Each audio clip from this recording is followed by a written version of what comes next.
Taste the Daily. ஊழல் முறைகேடு நிறைந்த துறையாக உணவுப் பொருள் வழங்கல் துறை மாறி உள்ளது குறித்து விரிவாக விளக்குகிறது இந்த செய்தி தொகுப்பு.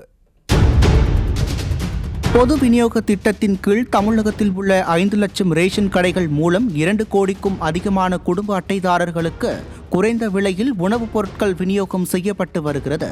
கடந்த அதிமுக ஆட்சியில் மக்கள் நலன் கருதி ரேஷன் கடைகளுக்கு சொந்த கட்டிடம், விலையில்லா அரிசி, இலவச வேட்டி சேலை, பொங்கல் பரிசு தொகுப்பு உள்ளிட்ட பல திட்டங்கள் செயல்படுத்தப்பட்டது.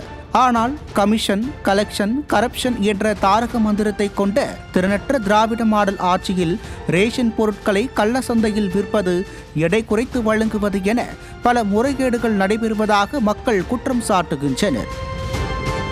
தமிழகத்தின் பல்வேறு நியாய விலை கடைகளில் போதிய பணியாளர்கள் இல்லாததாலும் உயர் அதிகாரிகளுக்கு கப்பம் கட்டுவதற்காகவும் அன்றாடும் பல முறைகேடுகள் அரங்கேறும் அவலம் நிலவுகின்றது. இதன் ஒரு பகுதியாக விருதுநகர் மாவட்டம் சிவகாசி அருகே ஐயம்பட்டி நியாய விலை கடையில் விற்பனையாளர் திலகவதி என்பவர் ரேஷன் பொருட்களை முறைகேடாக விற்பனை செய்தும் ஏழை மக்களுக்கு வழங்கப்படும் ரேஷன் பொருட்களை எடை குறைவாக வழங்கி முறைகேட்டில் ஈடுபட்டு வருகிறார். ஒரு மூடை யாருக்கு தூக்கி விட்டீங்க? இப்போ ஒரு மூடை எங்க போச்சு?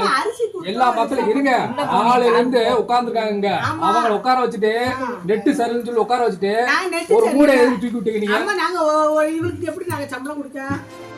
தமிழக ரேஷன் கடைகளின் நிலையை தோலுரித்து காட்டிய திலகவதி மீது நடவடிக்கை எடுத்ததாக விளம்பர ஆட்சியாளர்கள் தம்பட்டம் அடித்துக் கொண்டிருக்க, தமிழகம் முழுவதும் உள்ள அனைத்து ரேஷன் கடைகளிலும் இதே நிலைமை உள்ளதாக பொதுமக்கள் தெரிவிக்கின்றனர்.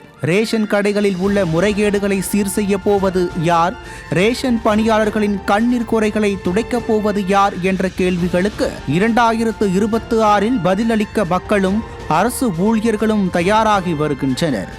நியூஸ் ஜே செய்திகளுக்காக VM மதுபாலாஜி.